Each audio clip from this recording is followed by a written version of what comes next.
fall.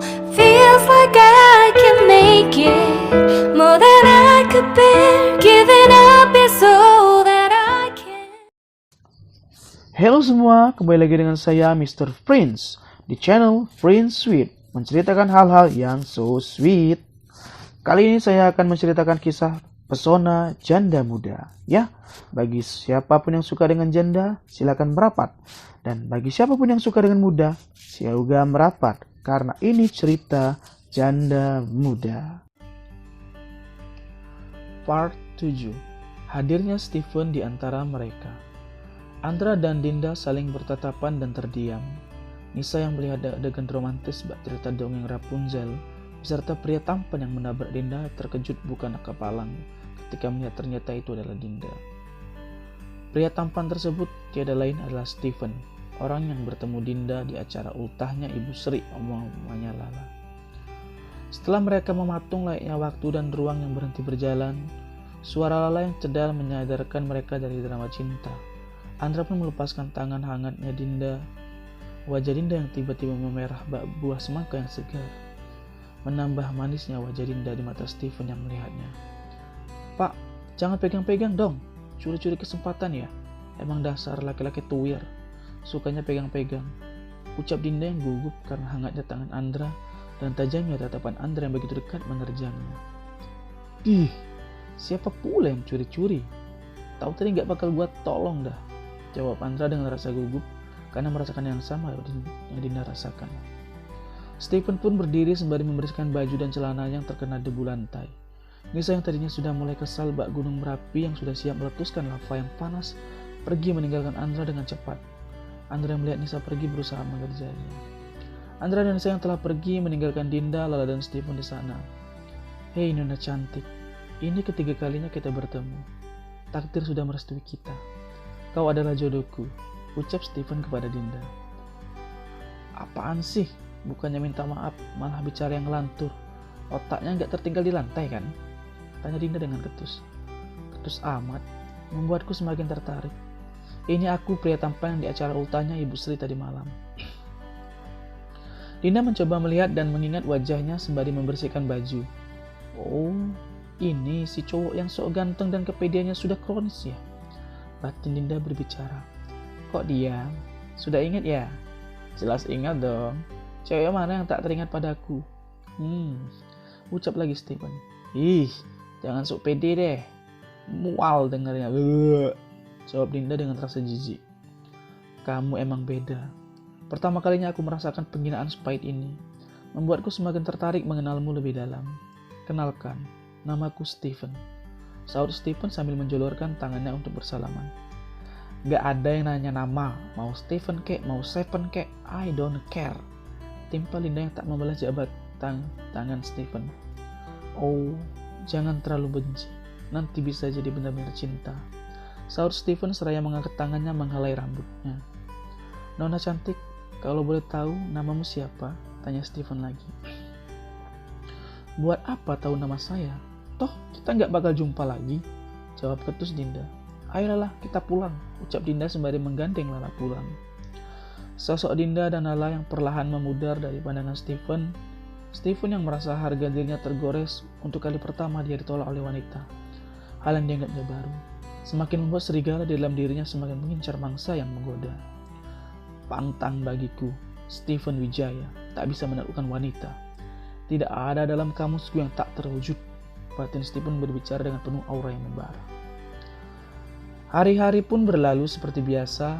Dinda kembali beraktivitas melayani pembeli di warungnya dengan ramah dan genit kepada pelanggannya. Andra yang beberapa hari itu terus berusaha meyakinkan dan membujuk Nisa untuk berbaikan dengannya karena kejadian di mall waktu itu. Begitu juga Stephen, berpesta-pesta bersama temannya. Namun, hanya saja ada hal baru di dalam hidupnya. Ia memikirkan wajah Dinda yang merah merona itu, serta jutek dan ketusnya dia kepada Stephen. Stephen yang anak konglomerat dapat dengan mudah mencari alamat tinggal Dinda. Entah bagaimana caranya ia dapat, sudah seperti intel negara yang selalu batak informasi penduduknya. Di hari Minggu itu, Stephen mencoba mengunjungi rumah Dinda dengan mengendarai mobil listrik keluaran model terbaru di Indonesia. Kedatangan Stephen membuat orang satu komplek melongok terpukau dengan mobil yang dikendarainya. Begitupun Andra melihatnya. Tin, tin, tin. Suara klakson mobil Stephen di depan rumah Dinda. Stephen keluar dari mobil dengan OOTD. Opa-opa Korea membuat ibu-ibu komplek berteriak histeris, layaknya fans yang bertemu dengan artis idamannya. Dinda, itu siapa di luar? Baru kali ini ibu melihatnya, ucap Ibu Yuni dengan wajah terpukau. Mana, Bu? Idi, kenapa orang itu ada di sini? Jawab Dinda kepada ibunya setelah melihat dari jendela. Orang itu, kamu kenal? Tanya Ibu Yuni. Kenal sih ogah, cuman tahu aja. Dia itu cowok sok tampan yang udah 2 kali basahin baju Dinda. Jawab Dinda dengan bibir bertekuk. Basah-basah gimana? Apa ketemunya pas lagi hujan? Tanya lagi Ibu Yuni penasaran. Udah Bu males Dinda bicarain orang itu. Penting banget dah. Yuh, ucap Dinda lalu pergi ke dapur. Ibu Yuni keluar rumah dan menyapa pemuda itu. Mau makan apa atau mau beli sesuatu mas? Baru pertama ibu melihat di sini. Sapa Ibu Yuni pada Stephen. Oh iya, kabarnya di sini tempat makan terenak dan udah terkenal di komplek-komplek ini. Jadi saya mau coba gitu, ucap Stephen dengan gaya selangit. Saya pesan nasi paha ayam kecap dan segelas kopi susu.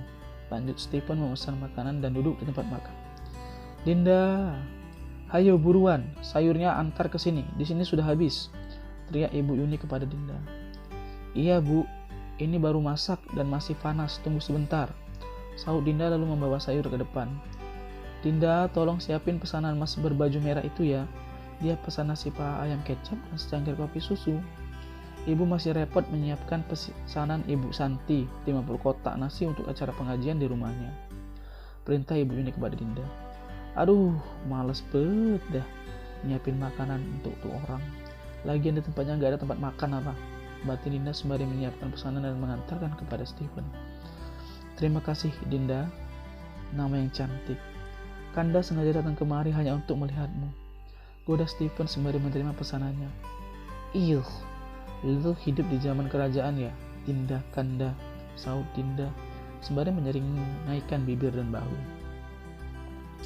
Andre yang sedari tadi melihat tingkah laku laki-laki itu yang gelagatnya jelas menggoda Dinda, membuatnya lupa akan masalahnya dengan Nisa dan calon istrinya. Bak semut ketemu gula, Andra berjalan menuju sumber gula yang sedang diperebutkan. Dek, beli obat, ucap Andra bergaya ingin membeli obat. Tunggu sebentar, Pak, sahut Dinda dengan genit lalu menghampirnya.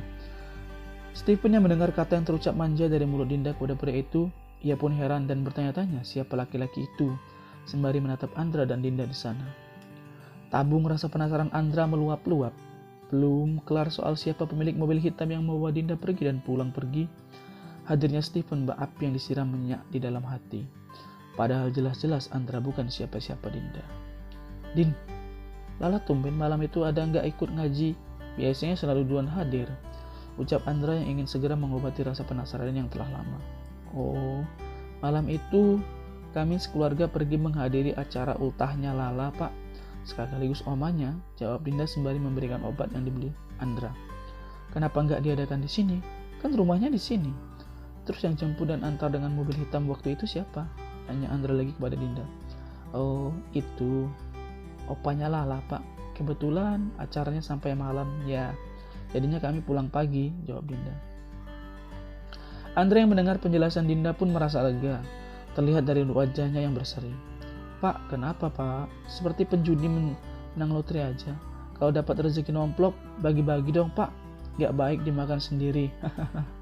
Sahut Dinda dengan genit. Oh tidak, gak ada apa-apa. Kepo aja sih. Tempel Andra lalu duduk di kursi warung makannya Bu Yuni. Andra lalu memesan makan dengan menu yang sama yang dipesan oleh Stephen. Andra dan Stephen duduk yang berhadapan menikmati makan mereka. Lo, suami Dinda ya? Tanya Stephen to the point. Andra memukul dada karena tersendak akibat pertanyaan tak terduga dari Stephen. Lo, orang yang waktu itu di mall kan? Bukannya lo sama cewek lain? Tanya Stephen lagi. Buset, ini cowok ngotot amat nanya. Udah kayak debt collector nagih utang aja. Batin Andra berbicara lalu meminum segelas air. Lah, jadi kamu yang waktu itu beralih sembarangan dan menabrak Dinda hingga jatuh, sahut Andra dengan sedikit kaget. Ini cowok gimana? Tanya balik tanya. Gue gompal, gue gampol juga dah. ucap Stephen di dalam hati sembari menatap Andra. Udah kayak ayam bertekuk aja, tanya malah diam, gampar gempor dah lu, saut Andra di dalam hati sembari menatap Stephen. Andra dan Stephen yang saling memancarkan laser mata yang tajam. Dinda yang melihat mereka dari samping tertawa sendiri sembari mengeluarkan HP dan memotret mereka dari samping. Cekrek! Suara kamera Dinda berbunyi, menyadarkan Andra dan Stephen dari perang batin mereka yang seolah tak ada yang ingin mengalah. Lalu mereka kembali mengunyahkan mulutnya dengan makanan mereka yang belum habis. Loh, kok berhenti tatap-tatapannya? Tatap-tatapan cinta lagi.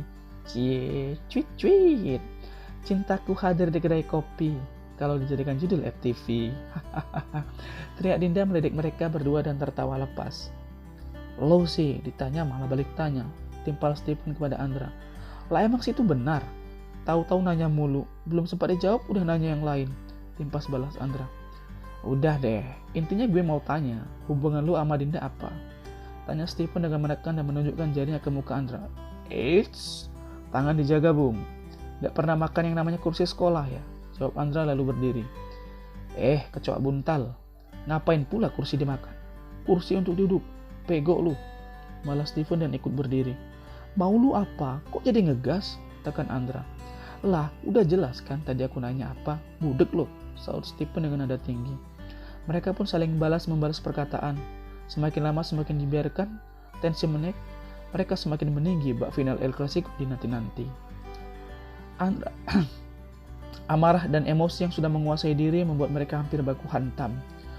Brus, water cannon mini hadiah dari Dinda kepada mereka. Buat mereka basah dan berhenti ribut. Udah, pulang sana, pulang. Ribut jangan di sini. Di sini tempat makan, bukan ring tinju. Teriak Dinda kepada Andra dan Stephen. Awas lu, mau lewat gua. Perintah Andra kepada Stephen. Lu yang awas, gua yang mau lewat. Timpal balik Stephen. Andra dan Stephen melangkah keluar dari warung makan Dinda sembari saling berseberangan dan bertatapan assassin yang ingin saling membunuh.